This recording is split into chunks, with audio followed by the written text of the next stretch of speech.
Cryptocurrencies like Bitcoin uses enormous amounts of energy to secure their networks.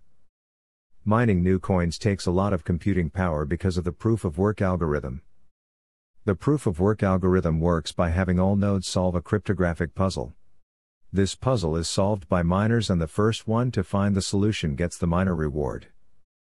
This has led to a situation where people are building larger and larger mining farms and causing miners to use massive amounts of energy and the use of mining pools, which makes the blockchain more centralized as opposed to decentralized. Proof of stake has no miners but instead has validators, and it doesn't let people mine blocks but instead mint or forge blocks. Proof of stake reduces the amount of computational work needed to verify blocks and transactions. Under proof of work, it kept blockchain secure.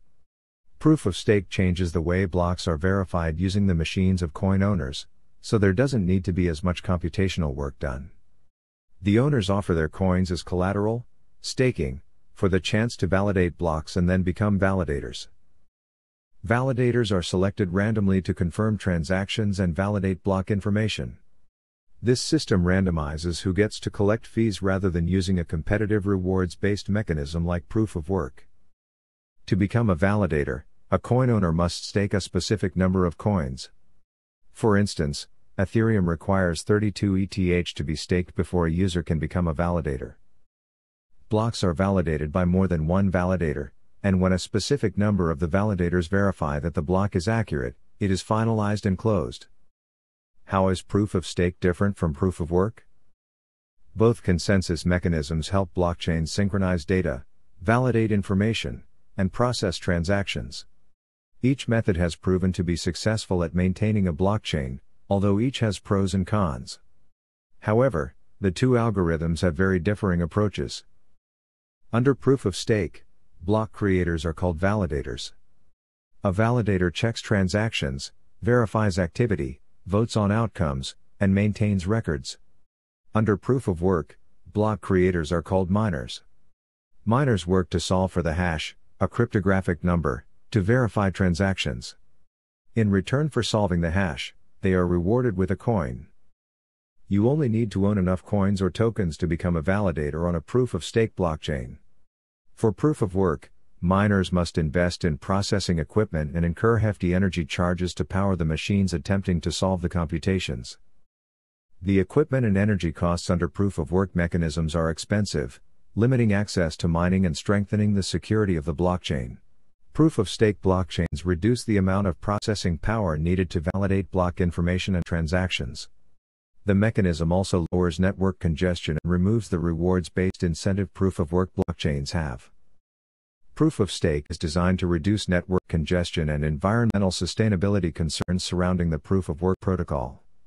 Proof-of-work is a competitive approach to verifying transactions, which naturally encourages people to look for ways to gain an advantage, especially since the monetary value is involved. Bitcoin miners earn Bitcoin by verifying transactions and blocks. However, they pay their operating expenses like electricity and rent with fiat currency. What's really happening then is that miners are exchanging energy for cryptocurrency, which causes proof-of-work mining to use as much energy as some small countries. The proof-of-stake mechanism seeks to solve these problems by effectively substituting staking for computational power, whereby an individual's mining ability is randomized by the network. This means there should be a drastic reduction in energy consumption since miners can no longer rely on massive farms of single-purpose hardware to gain an advantage. With proof of work, rich people can enjoy the power of economies at scale.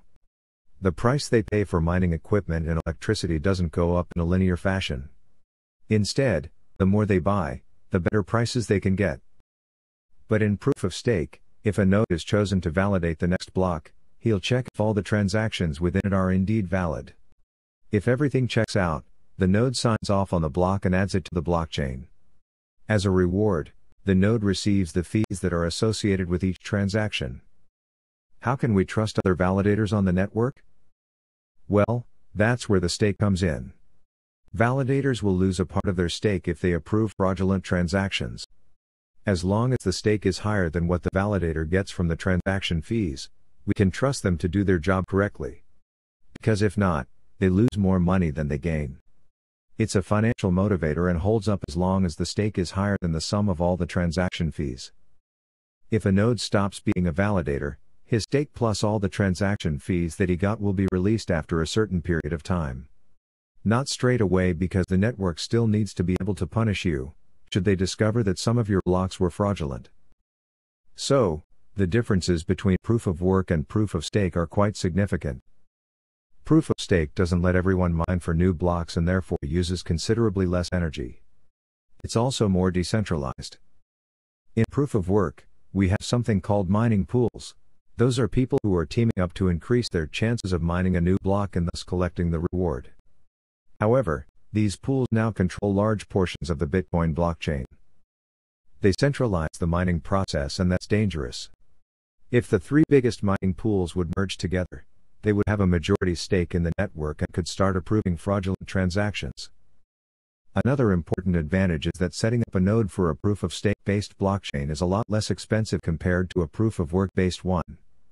You don't need expensive mining equipment, and thus proof of stake encourages more people to set up a node, making the network more decentralized and also more secure. If a single miner or group of miners can obtain 51% of the hashing power, it can effectively control the blockchain. Proof of stake, on the other hand, makes this attack very impractical, depending on the value of a cryptocurrency. If Bitcoin would be converted to proof of stake, acquiring 51% would be very expensive. So, the 51% attack is actually less likely to happen with proof of stake.